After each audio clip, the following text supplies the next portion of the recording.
এবারে ভেষজ আবির তৈরি করছেন মহিলারা। একেবারে একটি সামাজিক সংগঠন বা বলা যেতে পারে যে একটি সংগঠনের মাধ্যমেই বাজারে বিক্রি হতে চলেছে ভেষজ আবির। দীর্ঘ বহু বছর ধরে প্রয়াস করেছেন শান্তিপুরের শৈলীন চণ্ডী।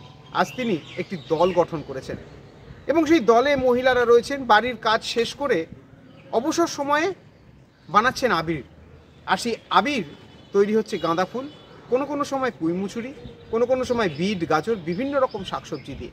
ক্রিম, সাবান, শ্যাম্পু, তারপরে হচ্ছে মাথার হেয়ার অয়েল।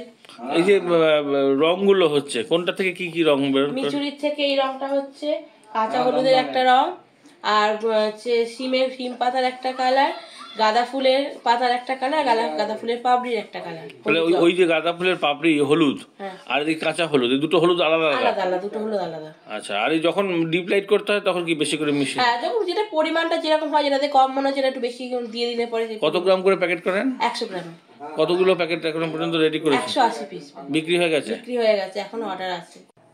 আপনার অ্যাওয়ারনেস সংগঠন, মানুষকে সচেতন করা, যেটা হচ্ছে আমাদের সারা দেশ জুড়ে এখন কেমিক্যালে ছেয়ে গেছে। সেখান থেকে একটা আন্দোলন শুরু হয়েছে যে জৈবভাবে চাষ করো, জৈব খাবার খাও, মানুষকে সচেতন করা। এটা হচ্ছে কিষাণ স্বরাজ সমিতি একটা সংগঠন। সেই সংগঠনের মধ্যে যে সমস্ত কৃষকরা আমাদের সঙ্গে রয়েছে বা মহিলা কিষাণীরা রয়েছে, তাদের নিয়ে আমরা একটা কাজ শুরু করে দিয়েছি বিগত 10 সাল থেকে। ভেষজ আবির তৈরি করার শেষ মুহূর্তের প্রস্তুতি তুঙ্গে। সরকার যদি একটু চোখে চায়, সরকার যদি একটু পাশে দাঁড়ায়, তাহলে এই সমস্ত ছোট ছোট ক্ষুদ্র যে সমস্ত শিল্প বা শিল্পীরা রয়েছেন তারা উপকৃত হয়, এমনটাই জানাচ্ছেন শৈলীন চণ্ডী। আমার শহর শান্তিপুর থেকে রূপম রায়, কলকাতা টিভি।